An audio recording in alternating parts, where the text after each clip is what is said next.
안녕하세요. 부동산 다이어리입니다. 반갑습니다. 오늘 토요일인데 평택에는 좀 비가 오고 있거든요. 많이 오는 것도 아니고 그렇다고 안 오는 것도 아니고 이런 날은 그냥 파전 부쳐서 막걸리 먹는 게 최고인데 일단은 저는 근무를 하고 있고요. 이제 거두절미하고 공동주택에 대한 공시지가가 나왔죠. 혹시 보셨어요? 이제 아파트 거주하시는 분들이나 뭐 이런 분들은 그 공동주택 공시 가격을 조금 보셨는지, 내 집을 소유하고 있으면. 저는 아파트 살거든요. 저 너무 황당했잖아요. 너무 놀랐어요. 그래서 이게 맞는 건가 그런 생각도 드는 상황이다 보니까 그거를 좀 오늘은 얘기 좀 해보려고. 정말 너무한다 싶은 생각이 들어서 일단은 한번 보실게요. 잠시만요.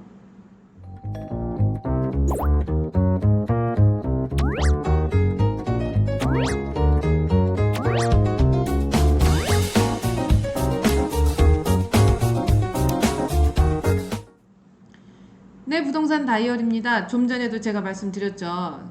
공동주택에 대해서 공시지가가 그러니까 발표가 된 거는 아니지만 이렇게 할 거니 이거에 대해서 이의 신청해라 이러면서 이제 보여주는 건데 해도 너무하더라고요. 저 같은 경우에는 한 37% 정도가 오른 것 같아요. 그러면 37%면은 이게 프로로 얘기하면 37%인데 거의 한 1억 정도가 올랐더라고요. 공시지가가. 이렇게 되면 얘가 올라감으로 해서 부수적으로 세금을 더 내야 되는 그런 부분들이 있어요. 그래서 그런 부분들이 왜 지금 이슈가 안 되는지 저는 그게 의문스러워요. 그게. 지금 현재 정부는 더불어민주당이잖아요. 근데 이번에 윤석열 당선인 같은 경우에는 국민의힘이란 말이에요. 근데 6월 달에 저기 또 선거가 있잖아요. 그런데 왜 이거를 안 건드려 주는지. 진짜 아무튼 답답해요. 뉴스 하나 보고 진행해 볼게요. 서울경제고요. 지금 이수민 기자님이 내주신 기사인데 다주택자세요? 네, 다주택자예요. 올해 세금 4배 더 내세요. 와우, 대박이죠.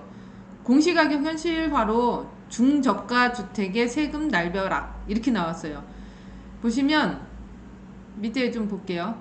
올해 전국 공동주택 공시가격이 지난해보다 17% 넘게 오르며 이게 그 국토부에서 얘기하는 게 17%가 넘게 나왔대요. 근데 지난해에 이어 두 자릿수 상승률을 기록했다. 그거는 맞는 것 같아요. 이제 좀 이따가 제가 하나 보여드릴 건데 두 자릿수가 기록한 건 맞는 것 같아요. 정부는 1세대 1주택자의 보유세를 지난해 수준으로 유지하는 세 부담 완화책을 함께 내놓았습니다. 1세대 1주택자는 그렇게 되는 것 같아요. 지난 23일 국토부가 공개한 2022년 공동주택 가격에 따르면 올해 전국 아파트 공시가격 평균으로 17.22%가 상승률이다. 지난해 19.5%에 비해서 1.83% 낮은 이 금액이었지만 높은 수준이다. 어찌됐든 간에 두 자릿수로 올랐어요. 그리고 정부는 갑작스럽게 늘어난 보유세 부담을 낮추기 위해서 올해 과세표준 산정 시 지난해 공시가격을 소급 적용하는 카드를 꺼내 들었다. 그리고 고령자의 종합부동산 납부 유예 제도를 신설하고 건강보험료 산정 시 활용되는 과표를 동결하는 동시에 재산 공제액도 재산 규모와 관계없이 5천만 원 일괄 공제 확대하기로 했다. 이런 식으로 되어 있고요. 그리고 다만 이게 중요하죠. 이 같은 세 부담 완화 방안은 1세대 1주택자에게만 적용이 된다. 다주택자는 안 된다. 이렇게 나오는 거고요. 이게 이제 세수에 미치는 영향이나 실수요자 보호 조치 등의 종합적으로 고려해서 결정했다고 말을 해요. 그러면은 다주택자는 고려 안 했죠. 뭐 많이 갖고 있으니까 많이 내라 이렇게 됐던 것 같아요. 또 볼게요. 다주택자 보유세 시뮬레이션 있고 수도권 주요 단지 공시가격 변동 현황이라는 게 있고요. 이거는 이제 좀 이따가 국토부 그쪽으로 한번 보여드릴게요. 시장이 뛰면 공시가격도 뛴다. 교통호재 패닉 바잉 그대로 반영됐다. 올해 공시주택 가격을 살펴보면 몇 가지 특징이 있다. 수도권, 광역철도 등 교통호재와 2030 세대의 패닉 바잉 공항매수 공시가격이 그대로 영향을 미쳤다는 것이다.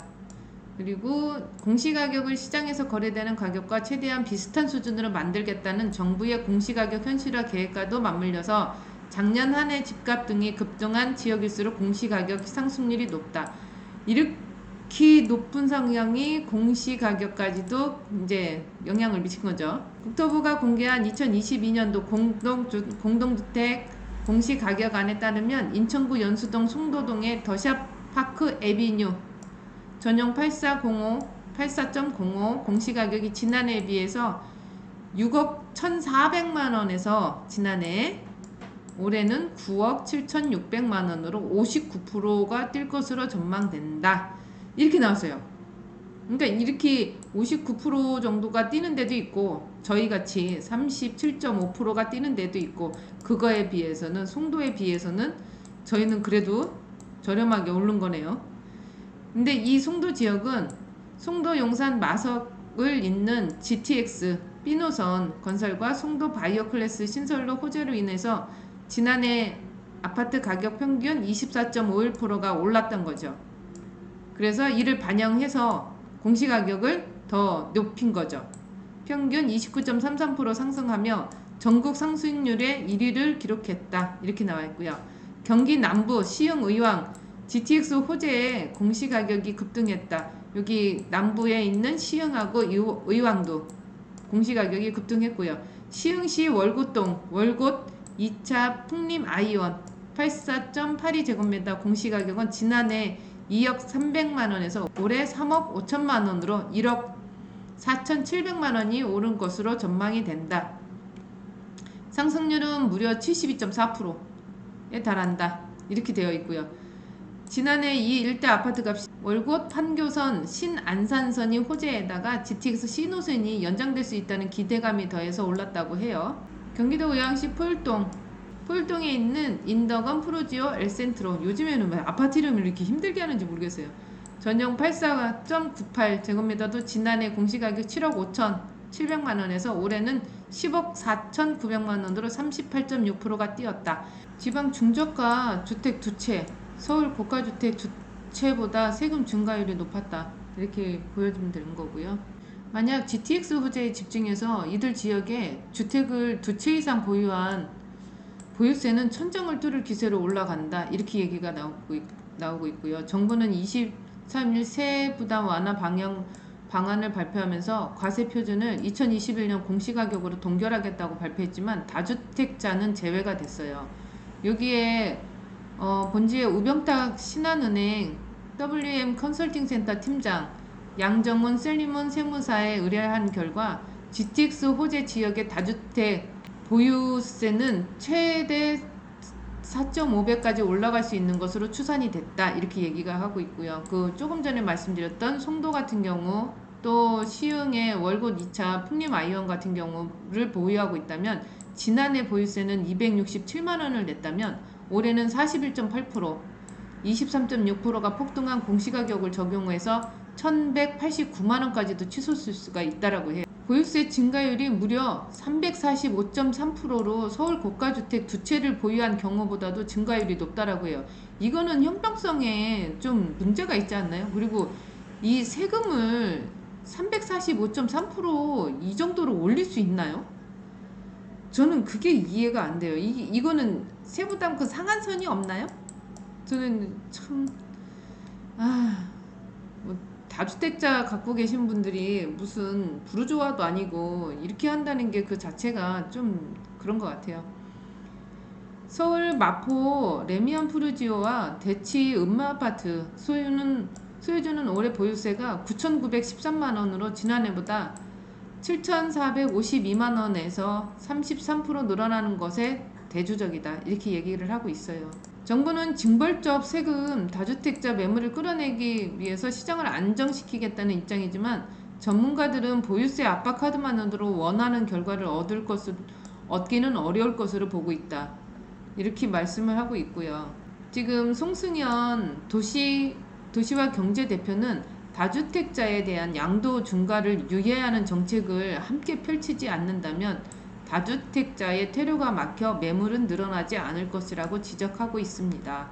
반면 서울에 작년에 한 차례 공시가격 폭등을 겪은 따라 올해는 상대적으로 상승률이 덜했다고 보고 있고요. 평균 공시가격 상승률은 14.22%로 전국 평균 17.22%보다는 낮다라고 보는 거죠. 예보다는. 실제 공개된 개별 단지의 공시가격 폭도 상대적으로 작았고요. 시장에서 이 같은 현상에 대해서 최근 수년간 급등한 데 따른 피로감으로 상승폭이 둔화됐고 대출 규제로 고가, 중고가 주택에 대해 거래가 활발하지 않았기 때문에 분석하고 있다. 이렇게 얘기를 하고 있습니다. 전국은 17.22%, 경기도는 23.22%, 저희는 제가 이 경기도의 평균치보다도 높은 거죠, 지금. 저는 평택에 살고 있지만 저는 37.5%. 이게 올랐어요. 37.5%. 전국의 17.22%보다 지금 높게 된 것도 몇 군데 있고, 이렇게 인천, 경기 이 부분은 높게 돼 있고요. 요 세종은 마이너스가 났네요. 네, 그렇게 보시면 될 것 같고요. 그러나 서울에서도 6억 이하 중저가 아파트 중심으로 공시가격 상승폭은 컸다. 그러니까 이게 문제가 되는 거예요. 중저가 아파트 중심으로 세금이 커졌으면 그만큼 세금을 더 많이 내셔야 되는데 이 상황이 됐어요. 그래서 지금 이제 공동주택 공시가격으로 촉발된 부동산 보유세 논란이 새 정부에서 해결해야 될 것으로 전망이 된다. 이 윤 당선인이 어떻게 할지가 제일 관건인 것 같아요. 근데 공시지가 같은 경우에는 그대로 두고 공정시장 가액률이라는 게 있어요. 그거를 좀 건드려주지 않을까 그런 생각은 들어요. 그래서 이렇게 보시면 될 것 같고요. 그래서 이 부분이 지금 이렇게 매스컴에 나오기는 했는데 실질적으로 내 아파트를 한번 보셔야 되지 않을까 그런 생각이 들어서 한번 볼게요. 여기 보시면 부동산 공시가격 알림이라고 국토부에서 운영하는 게 있어요. 그래서 이거를 클릭을 하시면 이런 식으로 이제 페이지가 넘어오거든요. 이번에 2022년 1월 1일 기준으로 해서 이 열람할 수 있고 의견을 청취할 수 있는 이 부분이 있어요. 그래서 전자 알람 바로 가기. 저희는 경기도니까 경기도, 그 다음에 평택이니까 평택시. 이렇게 보시면 비전 3로, 그 다음에 저희 아파트, 그 다음에 동이 있겠죠. 비전 3로 아파트, 그 다음에 동, 그 다음에 호실을 넣어야 되겠죠. 호실, 그 다음에 확인을 누르면 이렇게 나와요. 2021년도 22년도 1월 1일 여기 나오는데 21년도 1월 1일 22년도 1월 1일 이렇게 해서 나오고 있어요. 근데 이게 이제 금액이 21년도 1월 1일 날에는 2억 5,600만원 정도였는데 요번에는 3억 5,200만원 업이 됐죠. 이게 한 9,800만원 정도가 업이 된 것 같아요. 그러면은 제가 아까 말씀드렸듯이 37.5% 정도 이게 이제 업이 된 거예요. 근데 와우, 이렇게 됐을 때 이 의견을 제출하는 게 맞기는 한 것 같아요. 맞기는 한 것 같은데 이 37.5% 저는 이게 37.5% 같은 경우도 많이 됐다라고 생각을 하고 있었거든요. 정말 많이 올랐다고 이제 생각을 하고 있었는데 아까 그 뉴스에 보면은 송도나 이런 사람들 같은 경우에는 저보다는 훨씬 더 많이 오른 거잖아요. 이게 상한선이 없나 저는 그런 생각이 드는 거죠. 세금에 대한 상한선. 이거는 좀 불합리하지 않을까? 그런 생각은 들어요. 너무 많이 올라가니까 갑자기. 그렇게 되면은 이게 재산세라든지 아니면은 국민연금이라든지 이런 부분에 대해서 문제가 심각해지거든요. 세금을 많이 내니까. 근데 이게 좀 서울처럼 웬만치 올려놓고 그 다음에 올리고 이렇게 돼야 되는데 이게 너무 한꺼번에 올라가니까 부담이 되지 않을까 그런 생각은 들어요. 그리고 아까 그 뉴스에 보듯이 이런 부분들이 여파적으로 그 부분들이 세금에 대해서나 이런 부분들이 더 저기 하고 있거든요. 그리고 아까 그 뉴스에서도 나왔듯이 지금 다주택자들 부분 같은 경우를 뭔가 빠져나갈 그런 숨통은 틔워주고 세금을 올려야 되지 않을까 이런 생각도 들고 있거든요. 세금은 세금대로 강하게 매기고 이 사람들이 팔고 싶어도 팔지 못하는 그런 상황이 될 수도 있는 거잖아요. 그러면 그런 돌파구를 만들어 주면서 세금을 올려야지 이렇게 무작정 세금만 이렇게 올린다고 될 거는 아니라고 봐요. 그래서 요번에 이거 공동주택 가격이 나왔으니까 한번 열람 한번 해보시고요. 그냥 세금을 고지서 날라와가지고 세금 받는 거하고 내가 이렇게 알고 세금 고지서 받는 거하고는 와닿는 게 다를 것 같아서 이거를 한번 어떻게 보는 건지 그거 하고 그 다음에 이제 어떤 이슈가 있는지 그 부분하고 해서 올려드렸어요. 아무튼 답답한 현실이 될 수밖에 없는 부동산 시장 같아요. 어떻게 잘 윤석열 당선인이 어떻게 잘 풀어주셨으면 좋겠는데 그런 부분들이 좀 많이 답답하고요.